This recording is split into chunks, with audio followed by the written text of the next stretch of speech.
जे हाथ जोड़ गोरानो मेरे वंदना। जे हाथ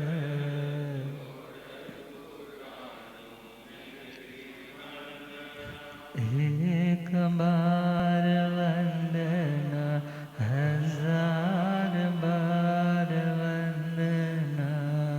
एक बार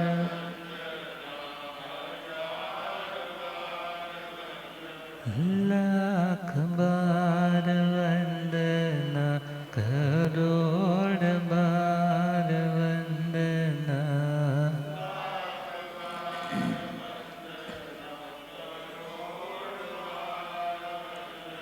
जे हाथ जोड़े गोरनो मेरी वंदना। जे हाथ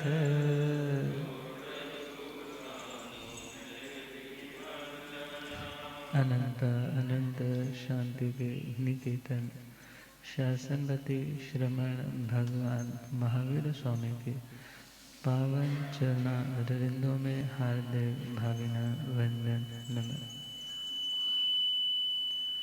मेरे अंधेरे जीवन को रोशनी प्रदान करने वाले परोपकारी आगम ज्ञान के भंडार आगम ज्ञाता आगम पुरुष जिन शास्त्र रतन हिमाचल केसरी उपाध्याय भगवंत श्रद्धेय गुरुदेव श्री जितेंद्र मुनि जी महाराज साहब के पावन चरण कमलों में हार्दिक भावना वंदन नमन। आदरणीय सेवा भावी श्री प्रशमित मुनि जी, धर्म सभा में उपस्थित धर्मानुरागियों, सुशीलवती माताओं एवं बहनों, असीम पुण्योदय से भाग्योदय से आप सबको संतों का समागम और वीतरागवाणी श्रवण करने का सुअवसर प्राप्त हो रहा है। श्रवण कर रहे हैं श्री महावीर स्तुति 23वीं गाथा। आर्य श्री सुधर्मा स्वामी जी महाराज दुनिया के सर्वोत्तम सर्वोत्कृष्ट सत्यों का तथ्यों का आधार लेकर के भगवान की सर्वोत्कृष्टता को समझाने का प्रयास कर रहे हैं। धारण सेठ भय पयाण, धारण सेठ भय सच्चे सोवाण वज्रमयन्ते,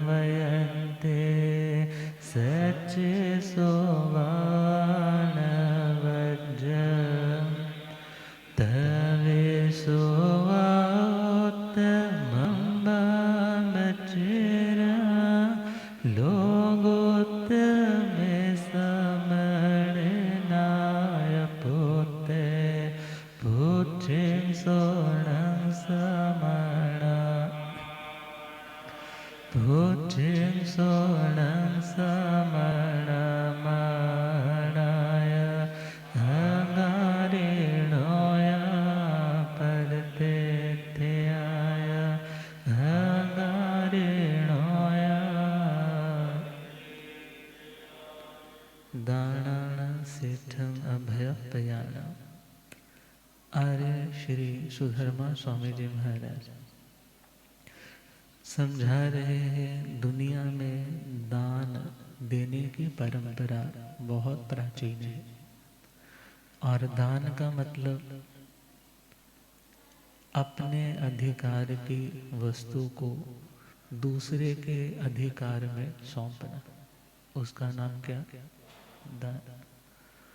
और कभी कभी दान प्रत्युपकार की भावना से किया जाता है कि मैं आज एक हाथ से दूंगा तो दूसरे हाथ से लूंगा। घर में काम करने वाले को आपने साड़ी दे दी, आपने कपड़े दे दिए, तो अंदर से क्या भाव रखा कि मेरा काम भी एक्स्ट्रा ये और करवा दे। मगर इस भावना से दिया गया दान, जिसे गीता में राजसिक दान बोला है। सात्विक दान तो है किसी उत्तम पुरुष को जो वास्तव में नीडी है, और उस व्यक्ति को जो उत्तम पदार्थ दिया जाए, देश काल भाव मीन्स हर तरह से समझ करके वास्तव में योग्य है, तो बड़ी भावना से जो दिया जाने वाला धन है वो तो सर्वोत्तम है। और कभी कभी व्यक्ति देता भी है और सुनाता भी है, देता भी है और तो ऐसे दान को तो तामसिक दान बोला है, ऐसे दान को उत्तम दान नहीं बोला। अर्थात पुरानी एक कहावत सुनते थे ना, एक हाथ से दो तो दूसरे हाथ को पता भी ना चले। मगर जब व्यक्ति सामने वाले को जलील करके, सामने वाले को तिरस्कृत करके, डिसरिस्पेक्ट के साथ जो वो चाह रहा है वो वस्तु दी जाती है, तो ऐसे दान की प्रशंसा ग्रंथों में नहीं की गई। तो दान का मतलब जो अपने अधिकार में उसे दूसरे के अधिकार में सौंपना, और कोई ये कामना नहीं कि मुझे इसके रिटर्न में कोई हेल्प मिलेगी या कुछ और मिलेगी, क्योंकि दान अपने आप में ही प्रसन्नता देने वाला है।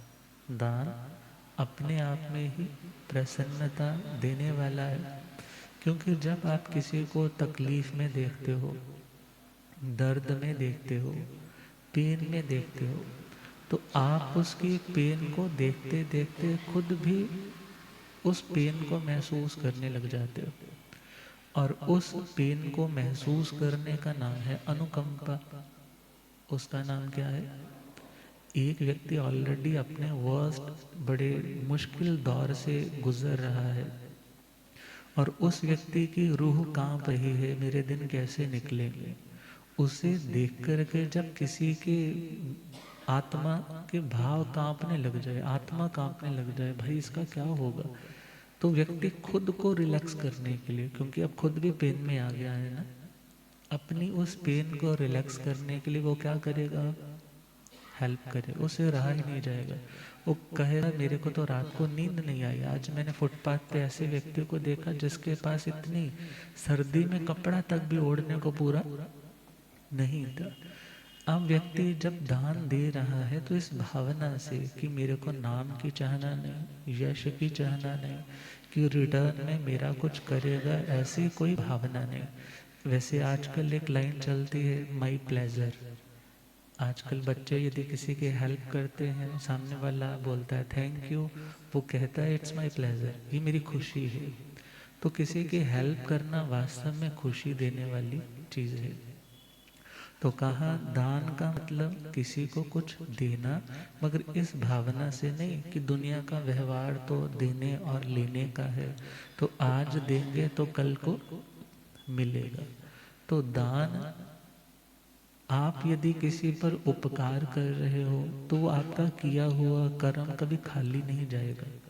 पहला पॉइंट हो सकता है तुमने जो दूसरों पे ऑलरेडी अपकार कर रखे थे, उनके कारण जो कर्म बंधे हुए थे वो कर्म कट जाए, पहला पॉइंट। दूसरा पॉइंट हो सकता है तुमने आज किसी पे उपकार किया तो तुमने आज नया अपना पॉजिटिव अकाउंट जोड़ लिया, कोई पाप भी काट लिया और नया भी पुण्य बांध लिया। और याद रखना कभी किया हुआ कर्म खाली नहीं जाता, या तो कर्जा चुकाने वाला होगा और या नया पुण्य बांधने वाला होगा। तो दानाण सेठम अभयप्रयाण, दानों में सर्वश्रेष्ठ दान अभय प्रदान। अभय का दान देना है। अभय का मतलब, भय का मतलब डर, फिक्र, बेचैनी। अब किसी को ऑलरेडी फिक्र में है और आप उसको और फिक्र में डाल रहे हो, तो विचार करना आप और कर्म बांध रहे हो, और आप किसी की चिंता को दूर करने के लिए खुद को समर्थ नहीं पा रहे हो। आपको लगता है मैं इसकी हेल्प नहीं कर सकता, तो एटलीस्ट उसका बुरा भी सोचना नहीं।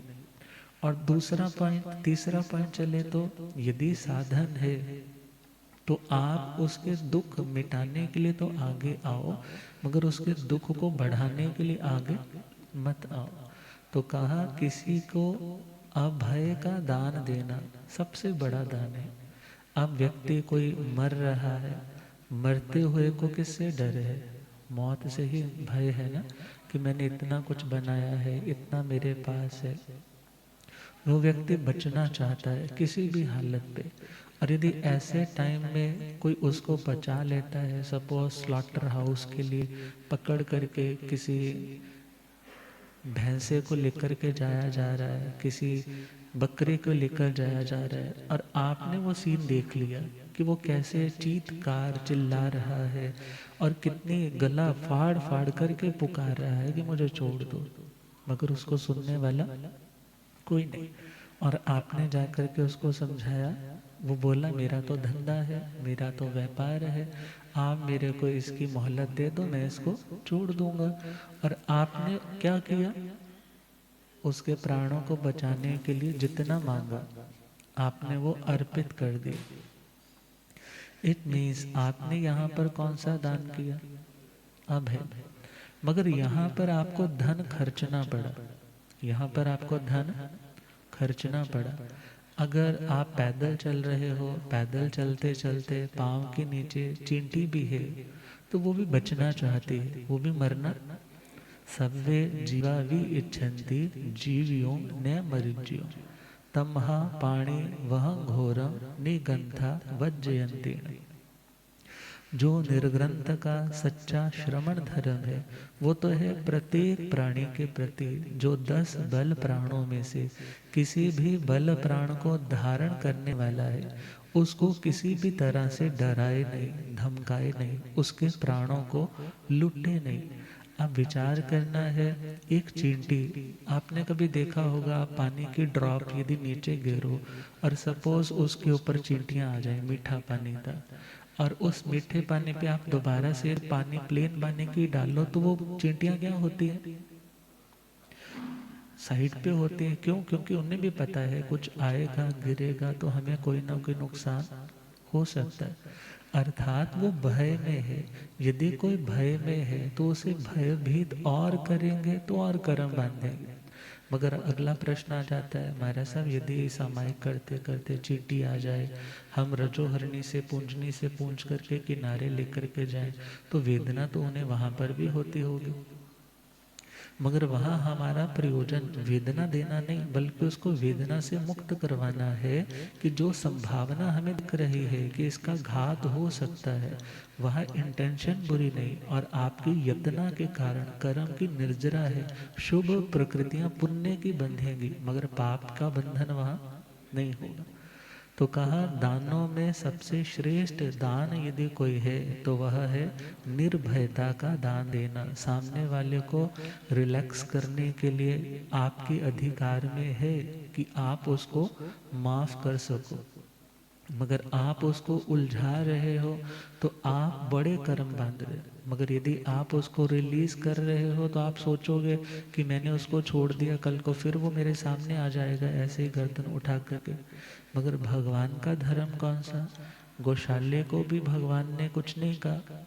जब जिसको इतना सिखाया वही अपना नहीं बना, जब भगवान का शिष्य भगवान का नहीं बन पाया, तो ध्यान देना आपका रिश्ता या आपके लोग आपके कहाँ से अपने बन पाएंगे। तो कहा कर्म जब तक पुण्य का है तब तक पराये भी अपने बनते हैं, और जब पाप कर्म उदय में आता है तो अपने भी पराये हो जाते हैं। मगर नया रिएक्शन देकर के हम उस कर्म को नई श्रृंखला में आगे क्यों बढ़ाएं?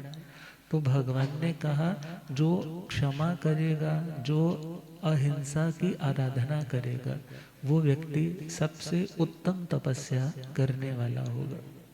और इसी के संदर्भ में वर्णन आता है चूर्णियों में, वृत्तियों में, एक स्टोरी जो अक्सर आपने शायद सुनी होगी।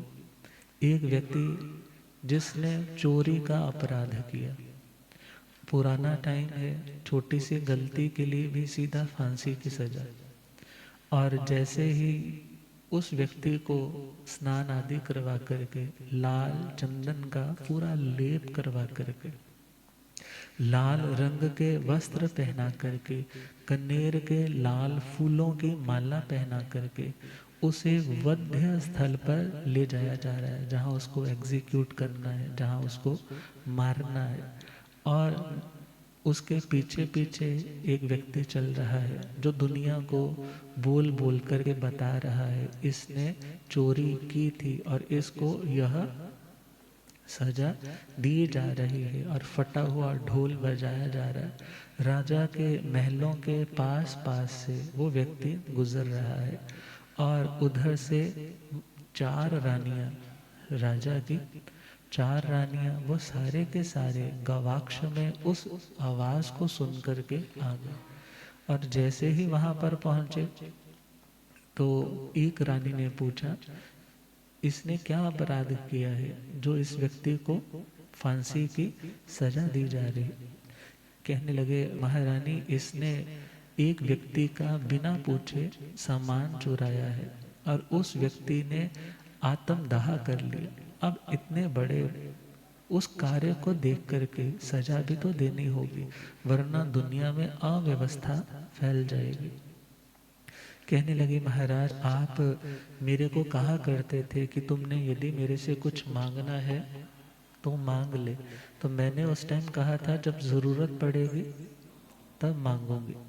तब आज मुझे ज़रूरत है, आप यदि मुझे कुछ देना चाहते हो तो इस व्यक्ति को आज एक दिन के लिए क्या कर दो, एक दिन के लिए रिलीज कर दो, और मैं इसकी भरपूर सेवा करूंगी, इसको अच्छा अच्छा खाना खिलाऊंगी, बढ़िया बढ़िया वस्त्र पहनाऊंगी।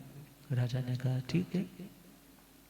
अब उसको ले आए और उसको कहा, तेरे को डरने की जरूरत नहीं, तेरे को आज कोई मारेगा, आज कोई नहीं मारेगा।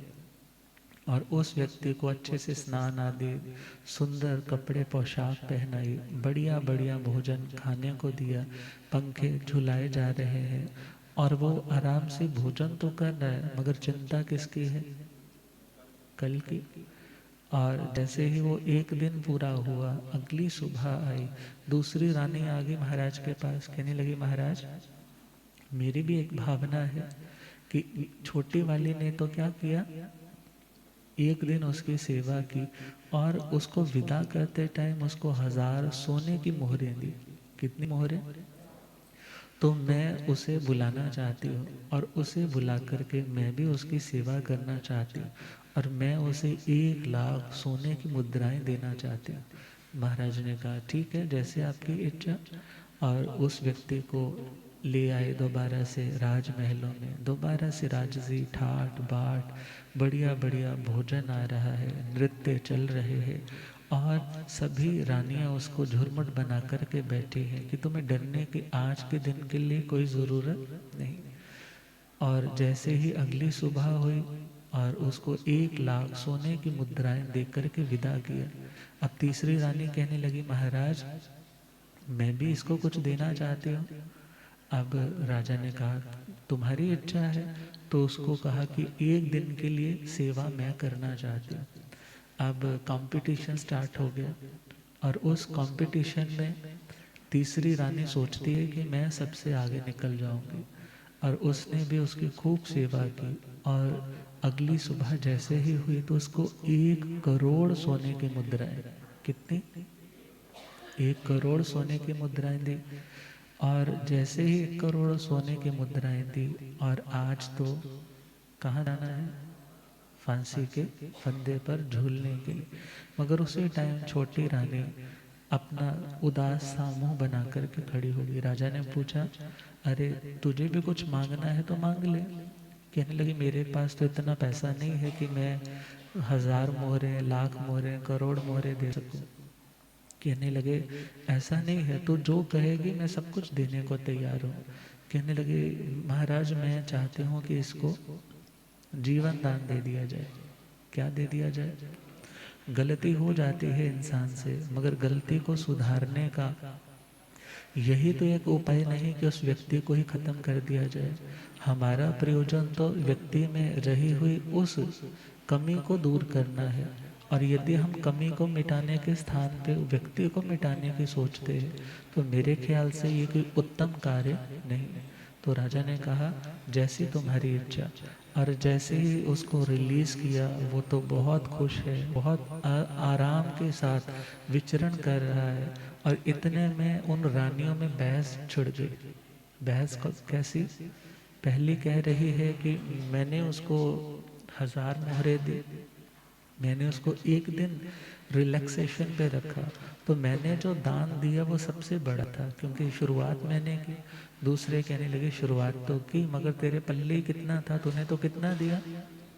1000 सोने की मोहरे, मगर मैंने तो कितनी दी? पूरी 1,00,000 सोने की मोहरे दी। तीसरी कहने लगी हाँ हाँ तुम्हारे तो पल्ले बस लाख रुपए तक की बातें हैं, मैंने तो पूरे करोड़ सोने की मोहरें दी थी। मगर वो तीनों मिलकर के कहने लगी अरे चौथी तो बिल्कुल ही गरीब घर की है। चौथी तो कैसे है? बिल्कुल गरीब घर की, इसने तो अपनी औकात दिखा ही दी ना, कुछ दिया ही नहीं उसको, और कहा जी बस अभय दान दे दो। ये भी कोई बात हुई? अब जैसे ही तीनों में बात चल रही थी, चौथी ने सुना, उसको भी बड़ा बुरा लगा और वो आगे महाराज के पास कहने लगी महाराज निर्णय करो। क्या निर्णय करो? निर्णय करो कि सबसे बड़ा दान किसका था। और राजा ने कहा भाई उसी को बुला लो, चोर को वही बता सकता है, मैं कुछ कहूँगा तो तुम कहोगे तुमने इसकी साइड ली उसकी साइड ली। और उस चोर को जिसको छोड़ दिया था बुलाया, वो तो घबरा गया, पता नहीं क्या होगा। जैसे ही पहुंचा कहने लगे भाई मेरी चारों रानियों ने तुम्हारी भरपूर सेवा की है अलग अलग रूपों में, मगर तुम ही बताओ अपने मुख से सबसे बड़ी सेवा, सबसे बड़ा सहयोग तुझे कौन सी रानी का लगता है? वो झट से बोला जी चौथे वाली का। कौन से वाली? क्योंकि जब तक मेरे को 1000 मोहरे दी, मेरे को बढ़िया भोजन भी दिया, मगर मेरे सर पर तो वही तलवार लटक रही थी कि कल तो मेरी प्राणों का अंत हो जाएगा। दूसरी रानी ने 1,00,000 सोने की मोहरें दी, मगर उस टाइम भी मेरे मन में क्या था? भय, खौफ था, मेरे को चैन नहीं था। और जैसे ही तीसरी महारानी ने करोड़ सोने की मोहरें दी, तो उस टाइम भी मैं चिंता में था। थोड़ी देर की खुशी थी करोड़ मोहरें, मगर मैं सोचता था करोड़ लेकर के मेरा क्या बनेगा, मेरे तो काम इसमें से कुछ भी आने वाला। मगर जैसे ही उस महारानी ने कहा कि इन्हें अभय दान दे दो, तो महाराज सच बताऊं मेरे को करोड़ की इतनी वैल्यू नहीं लगी, मेरे को उनकी सेवा की कोई ऐसी वैल्यू नहीं लगी जितनी वैल्यू किसकी लगी कि मुझे जिंदगी मिल गई। और जिंदगी का दान देना सबसे बड़ा दान है। तो क्या कहा?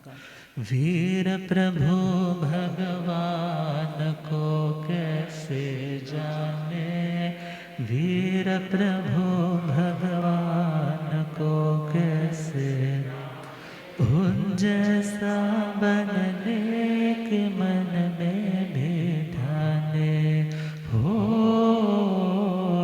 वीर प्रभु भगवान को कैसे, उन जैसा बनने के मन में, आर्य सुधर मांझे से पूछे श्री जम्बो, आर्य सुधर मांझे से कृपा करो सोलो प्रभु का जाने। वीर प्रभु भगवान को कैसे, उन जैसा बनने के मन में, भोजन पानी स्थान आदि का दान भी है उत्तम, प्राण जो बख्शे औरों के वो दानी सर्वोत्तम। भोजन पानी स्थान आदि का दान भी है उत्तम, प्राण जो बख्शे औरों के वो दानी सर्वो। मारोगे तो मरोगे तार जाओगे, जीवन दया का लेकर शरण शिव सुख पाओगे। मारोगे तो मरोगे, तारोगे तर जाओ, जीव दया का लेकर शरण शिव सुख पाओगे। वीर प्रभु की करुणा को जो पहचाने, वीर प्रभु की करुणा को जो, उन जैसा बनने के मन में बिठाने हो। वीर प्रभु भगवान को कैसे, उन जैसा बनने के मन में भी। तो दानों में सर्वोत्तम दान अभय दान। जब हम संजय राज ऋषि जी का अध्याय पढ़ते हैं उत्तराधर्जी सूत्र में, तो वह कंपिलपुर नाम का नगर और केशर नाम का उद्यान, राजा जिसे शिकार का शौक है और उस शौक कुव्यसन के कारण अपनी चतुरंगणी सेना के साथ वो केशर उद्यान की ओर बढ़ रहा है और उनके सैनिक मृगों को डरा डरा करके हिरणों को उस उद्यान की ओर इकट्ठा धकेल रहे कि जब इकट्ठे हो जाएंगे फिर शिकार किया जाएगा। और जैसे ही राजा संजय ने तीर छोड़ा और एक हिरण छटपटाता छटपटाता गिर गया, काल धर्म को प्राप्त हो गया। अब देखने के लिए कि जाकर के अपने रथ से उतर करके देखो मेरा शिकार कहाँ पर गिरा है। और जैसे ही दृष्टि पड़ी, पहली दृष्टि तो उस हिरण पे पड़ी और दूसरी दृष्टि पड़ी कि उस लता मंडप के बीचों बीच एक महामुनिराज ध्यान अवस्था में है। और जैसे ही देखा एकदम सहसा डर, भय, आकुलता, व्याकुलता, अरे इन संतों ने यदि कुछ ऐसा मेरे को शाप दे दिया, क्योंकि संत तो चाहे तो लाखों लोगों को एक बार भस्म कर सकते हैं अपनी तेजोलब्धि से, यदि ये रुष्ट हो गए तो पता नहीं मेरे साथ क्या होगा। वो उन्हें वंदन करके बोलता है मेरे से बात करो, मेरे साथ बोलो, मगर वो तो किसमें है, कायोत्सर्ग में है, ध्यान में है। और जब आपसे गलती हुई हो, सामने वाले से आप कुछ पूछने जाओ, बोलो और सामने वाला आगे से उत्तर ना दे, तो मन में क्या हो जाता है, और डर बढ़ जाता है, बेचैनी बढ़ जाती है। वो राजा और बेचैन हो गया और जब इतना एंग्शियस सा होने लग पड़ा, वेट करने लगा बेसब्री से कि कब ये ध्यान खोल ले और कब मेरे से बात करे। और जैसे ही संतों का कायत्सर्ग पूरा हुआ, गर्द भाली मुनिराज जैसे ही उन्होंने आंखें खोली और देखा कि एक राजा और सामने एक मृग मृत पड़ा, और जैसे ही देखा वो संत तो बोले नहीं, मगर पहले ही कौन बोल पड़ा, संजय राजा। कहने लगा मेरे से बहुत बड़ा अपराध हो गया, आप मुझे माफ कर दीजिए, आप मेरी गलती को क्षमा कर दीजिए।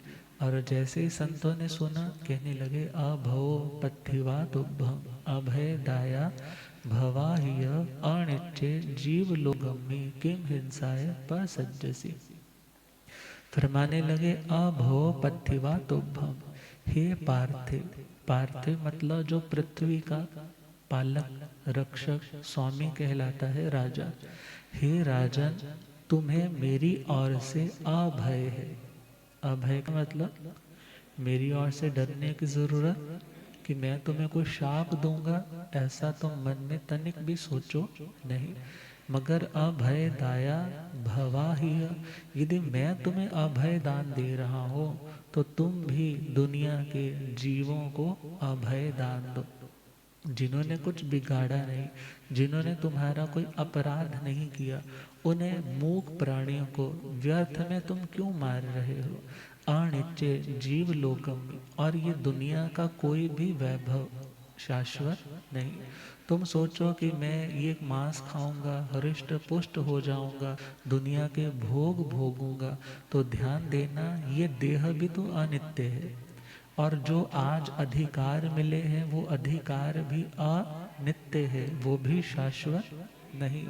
और जब पाप कर्म उदय में आता है, मौत सामने आती है, तो कभी पिता को अपने ही बच्चों की लाश कंधे पे उठा करके शमशान में जाकर के जलानी पड़ती है। और जब व्यक्ति काल कर जाता है तो उसका जो वैभव है, तो जो उस टाइम पुण्यवान होगा, जो व्यक्ति शक्ति संपन्न होगा, उसकी बनाई हुई प्रॉपर्टी, उसकी स्त्रियों के प्रति भी वही व्यक्ति अपनी अथॉरिटी जमा करके अपने अधिकार में ले लेता है।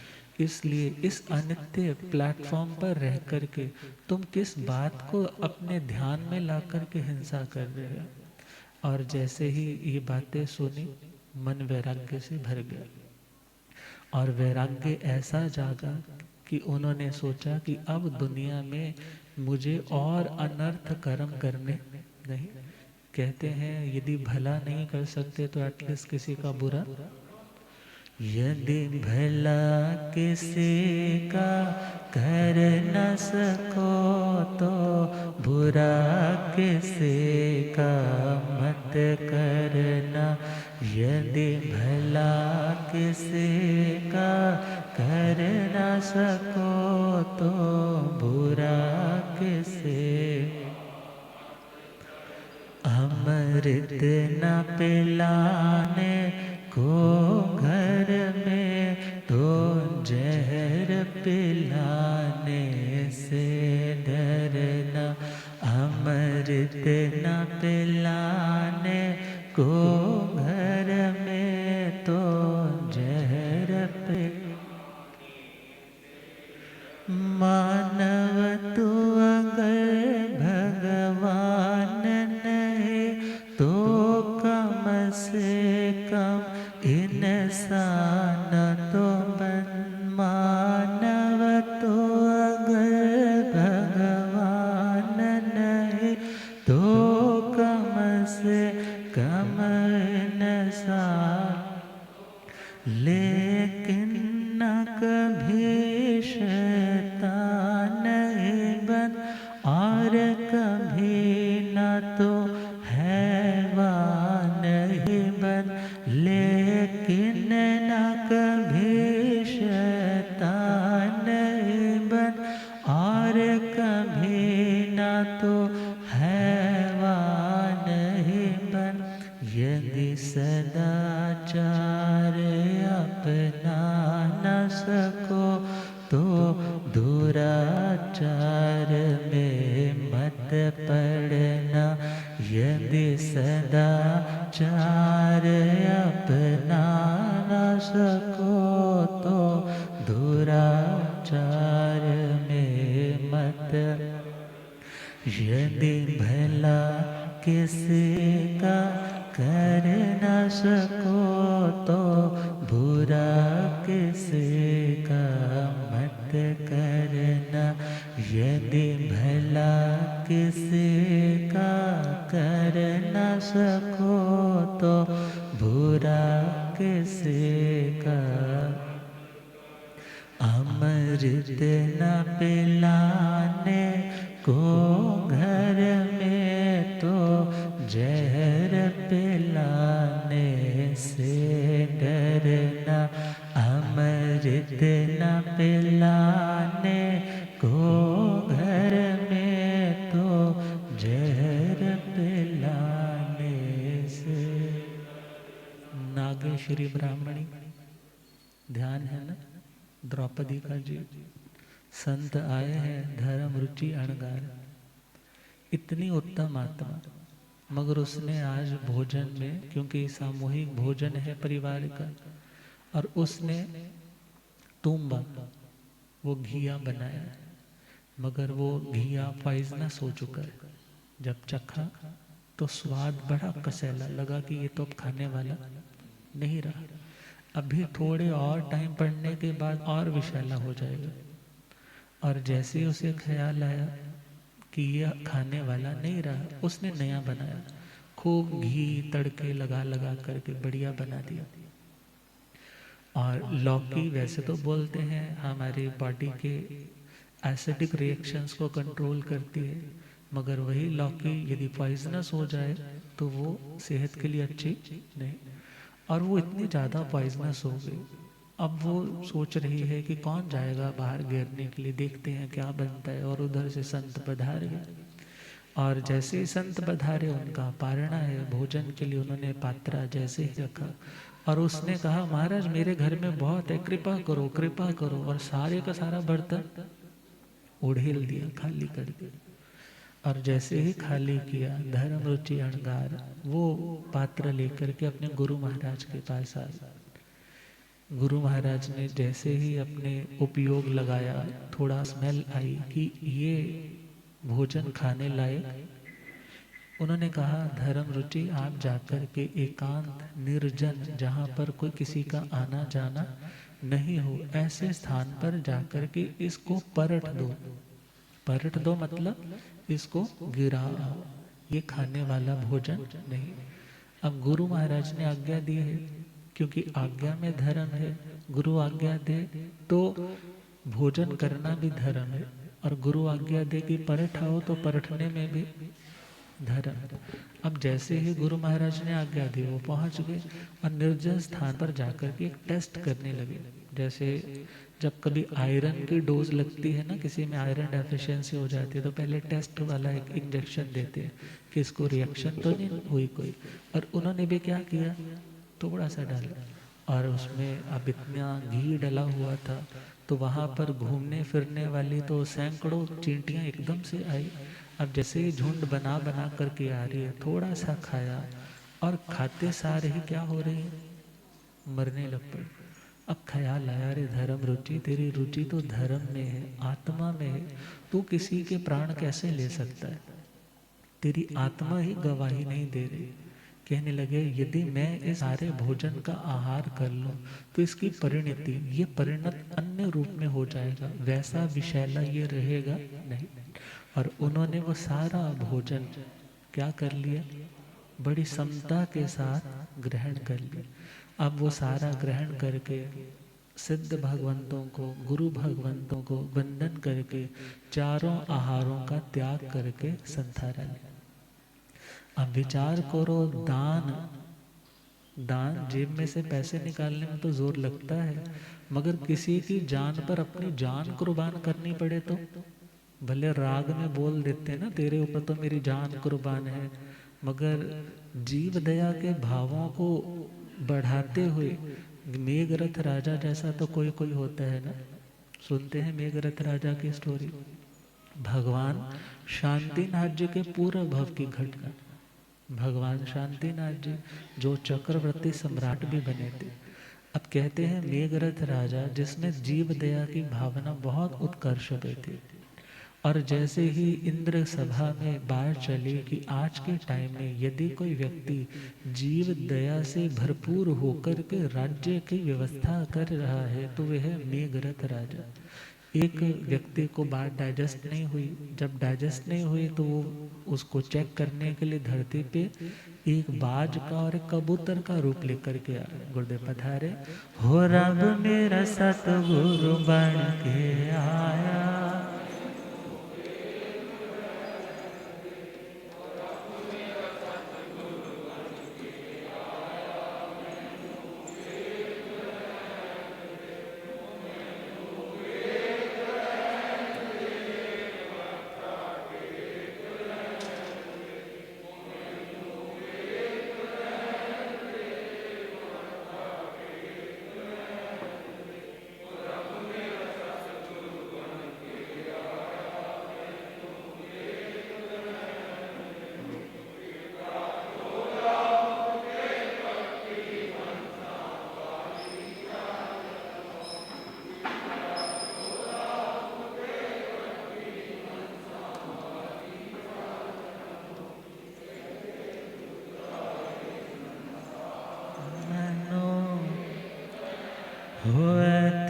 चुकदा है संसार मैनू, हो रब मेरा सतगुरु बन के आया मैनू, हो मैनू वेख लैण दे के मत्था टेक लैण दे, ओ मैनू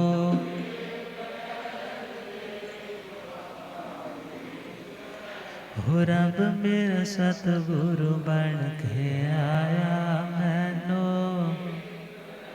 भलिया ज्ञाता आगम पुरुष शास्त्र तन हिमाचल के श्री उपाध्याय भगवंत श्रद्धे गुरुदेव श्री जितेंद्र मुनि जी महाराज की। तो हम अपने इस टॉपिक को कल पे छोड़ते हैं। आप श्रद्धे गुरुदेव जी हमारे साथ कृपा करें। ओम शांति।